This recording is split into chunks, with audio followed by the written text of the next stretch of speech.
Mike, congratulations. Hope you're having it looks like you're having a lovely summer. Nice background there. I'm wondering if you can tell us a little bit about what the process was like in coming up with this deal.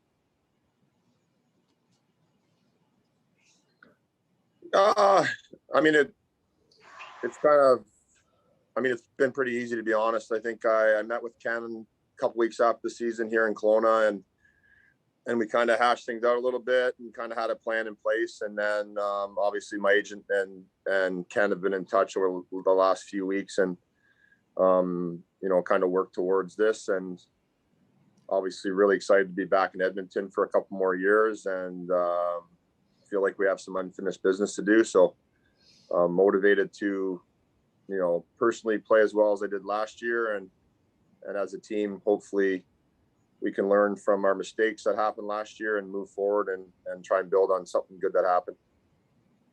Was there ever a question for you about potentially playing or not playing again next season? To be honest, not really. I think, after the season that we had as a team and on a personal level, I think I was very motivated to keep playing and feel like I'm in a good spot mentally and physically right now, even at my age. So feel like I still have some unfinished business to do, and I'm really excited to be back and to give it another whirl with the Oilers. Jim Matheson, Post Media. Mike, you look like you're ready to get the boat out pretty soon with the kids on the lake there. Yeah, you guys are holding me up from doing that. I'm sure we are. What about the 2-year contract? I mean, last year you took a 1-year contract. I mean, that must be very satisfying for you at your age to get a 2-year contract.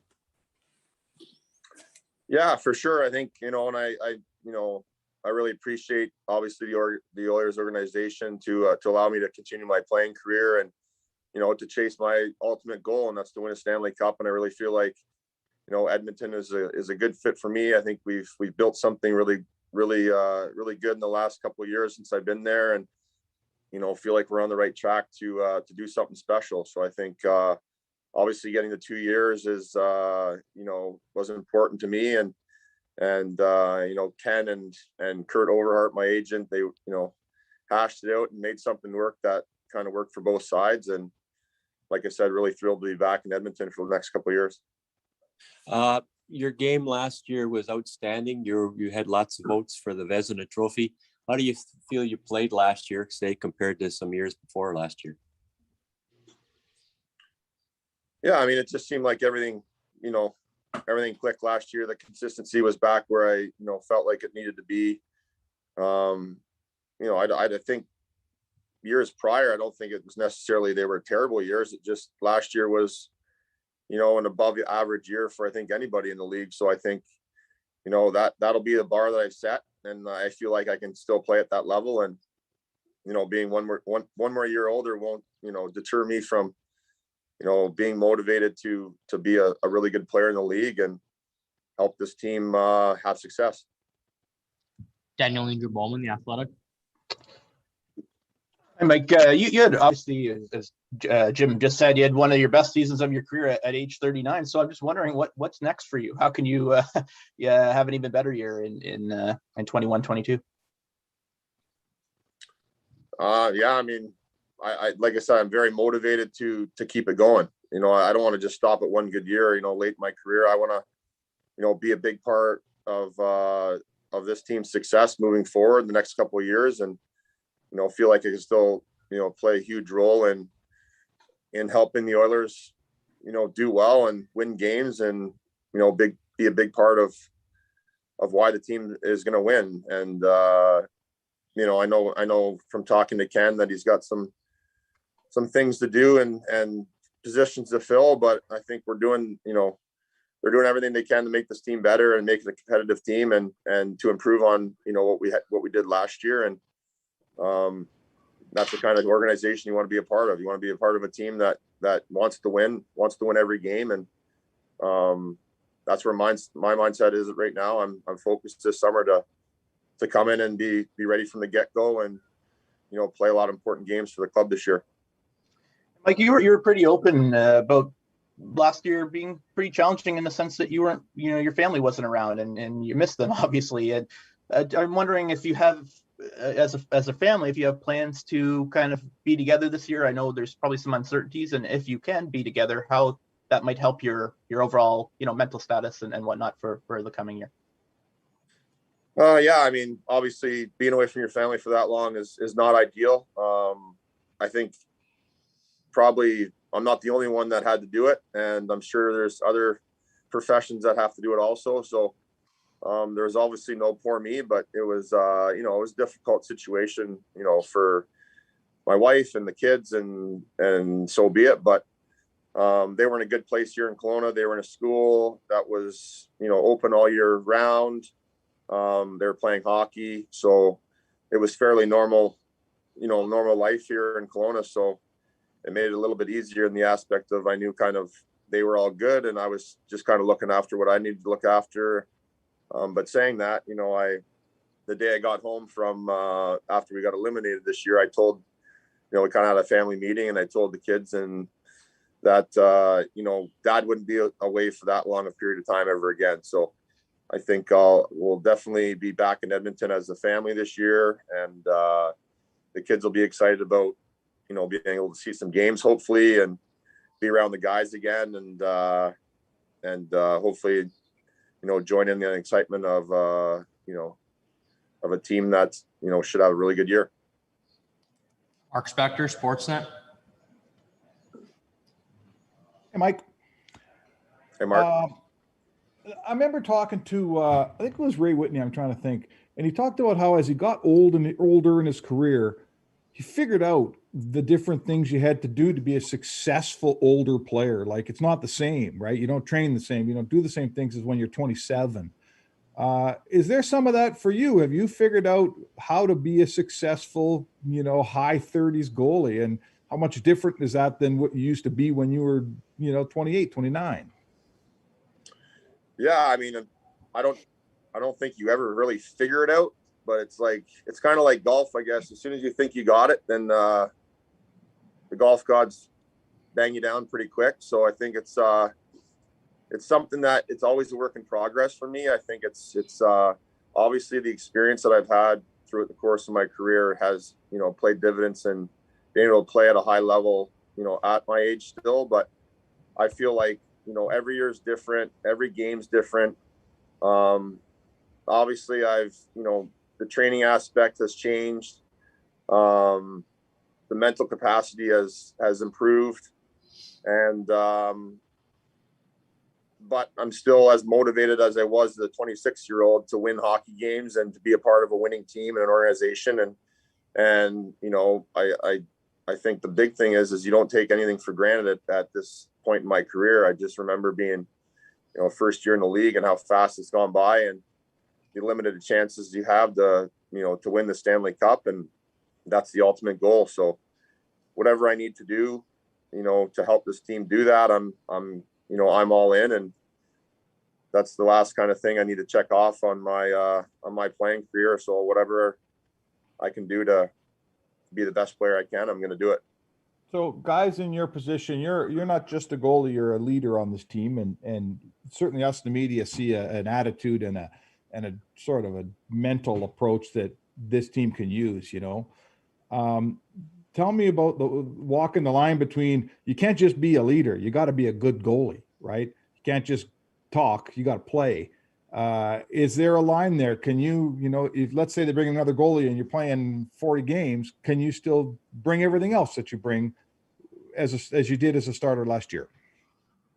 Yeah, I mean, I think I've been through a lot of different situations in my career that have allowed me to, to be a leader off the ice and, to be a good goalie on the ice. And then that's not going to change this year because I'm 1 year older. So I think you gain experiences throughout the course of your career that, are either, negative at the time, but help you in the long run, or, good situations that have gone on, or players that you played with that have gave you good advice to help you throughout your career. And, obviously I appreciate every veteran player I've ever played with that have given me advice and helped me out and, you know, got me to this point. And you don't do it by yourself. You have a team that helps you, you know, grow as a player and as a person. And like I said, I feel like I'm at a good spot in my life with my family and as a goalie in this league. And I'm going to do everything I can to continue that. Jason Greger, TSN 1260. Congratulations, Mike. Thank you. When you talked earlier about just the team learning from your mistakes last year in the playoffs, we hear that often that it's a learning thing. As one of the leaders of the team, what will you be looking for to see that the team has learned from those as the season progresses? Yeah, obviously with defeat, you know, comes, you know, a growth and maturity and a realization that, you know, these opportunities don't come around every year. So I think obviously we're trying to build something here in Edmonton and I think the whole organization understands where we're kind of at and the growth that we've had in the last few years. So I think there's an excitement around the team and I'm super thrilled to be a part of that. But you know, you don't just go out there and win. There's a way that we went about it this year that I think everyone felt we improved on. Obviously it didn't carry over into the playoffs, but I think there's a lot of valuable lessons learned, you know, in that series against Winnipeg. So hopefully that, you know, majority of the team understands where we're at, understands, you know, the mistakes that we made in the playoffs that kind of cost us the series that, you know, we have to clean up. And I'm sure everyone will come back motivated this year to improve on that. I know you're a student of the game. You watch a lot. Can you give me your thoughts on what you feel Duncan Keith will add to your team? You know, a veteran player, obviously was an elite defenseman for a long time. What's he going to bring and add to your team that maybe you didn't have? I think Dunk's he's just a steady guy back there. That's, you know, proven elite defenseman. And, you know, he's a veteran guy. He's won Stanley Cups. He's won Norris trophies. He's an elite defenseman that, you know, brings the calmness, you know, to our decor. And, you know, obviously having veteran players is important for the growth of younger guys also. So I think he brings a lot of different aspects of, you know, really solidifying our defense on the left side. And you know, also I'm sure he's going to be there to help, you know, younger players too develop. So really excited to have the opportunity to play with him. You know, I had an opportunity to somewhat play with him, I guess at the Olympics and get to know him a little bit. I chatted with him briefly, had a ball game with my son in Penticton last weekend. So had an opportunity to have a little conversation with him. And I know he's, you know, very excited about a fresh start in Edmonton and get an opportunity to play with some of the best players in the world. And I know I'm really excited about the opportunity to play with a player like that. A couple more questions. Dan Rosen, then Jim Matheson. Go ahead, Dan. Hey, Mike, congratulations. I'm convinced you're behind there's a green screen or just a painting behind you. It's not real. You know, there's a lot of goalies who are going to be going to the free agent market on Wednesday. You could have been one of them. Was part of this to just avoid that, to just get something done quickly so you're not part of that? Or was this pretty much just team and comfort driven for you? Yeah, I mean, I think at this point in my career, you don't want to be moving around all over the place to uncharted waters. So I think, you know, my goal was to come back to Edmonton and hopefully finish my career in Edmonton. I really enjoyed playing there. I really enjoyed living there, and I really want to do everything I can to help this team win a Stanley Cup in Edmonton. And I think there'd be no better way to kind of go out than to, you know, bring a Stanley Cup back to the city of Edmonton and kind of finish off my career and in that sense. So I think I never really explored any other options. I've always wanted to be back in Edmonton and feel like it's a, you know, a comfortable spot for my family to be and close to where we live now. So and obviously, you know, the hockey side of it is we're at an exciting, you know, place in Oilers hockey, and this organization is going in the right direction and feel like we're we're very close to being, you know, an elite franchise and have the right players to make that happen. So I've really enjoyed my time at Edmonton so far, and I just want that to continue, obviously, and going to do everything I can to help this team win. Final question, Jim Matheson. Just a couple of quick things. You were in Arizona when Shane Doan was there, and Arizona took Shane Doan's kid, Josh, first pick in the second round. What do you remember about Josh being around the rink in Arizona? Yep, they picked him with their first pick in the second round. Yep. Oh, wow, that's unreal. I did not know that. That's pretty cool. You remember Josh being around the rink? I presume I do. you do. I remember him being this little dweeb around the rink, this skinny little kid that no, but to be you know, to be honest, they're an unbelievable family, and you know, I've learned a lot from Donor over the course of my career. Obviously, being there for 6 years and watching the way he works and the way he, you know, leads the team, and you know, and being around his family. You know, I remember Josh being this little skinny little kid that that worked extremely hard and was just a sweet little boy, and now he's obviously you know, turned into a man, and he's I'm sure it's a very exciting time for the Doan family to have their son drafted where his dad played his whole career, and it's an unbelievable story. One more for you, Mike. Zach Hyman. It looks like the Oilers are going to get Zach Hyman. What's your opinion as a goaltender playing against Zach Hyman? I hated playing against them, but obviously the rumors are out that you know, that Zach hopefully is going to be an Oiler. I haven't heard anything get released yet, but if that does happen, I mean, he's a tremendous player. Obviously, he was kind of an Oiler killer this year, to be honest. He was, you know, he's a guy that every time he's on the ice, you know, he's out there and he's kind of a driving force on whatever line he's playing on. And he's one of those players that you hate to play against, but you love to have him on your team. So if that happens, obviously we'd be thrilled to have a player like that. And you know, there's not too many players that bring that kind of energy to a hockey team. So hopefully we can land them. Great. If there are no more questions, this concludes today's media availability. Thank you, Mike, for your time. Thank you, guys.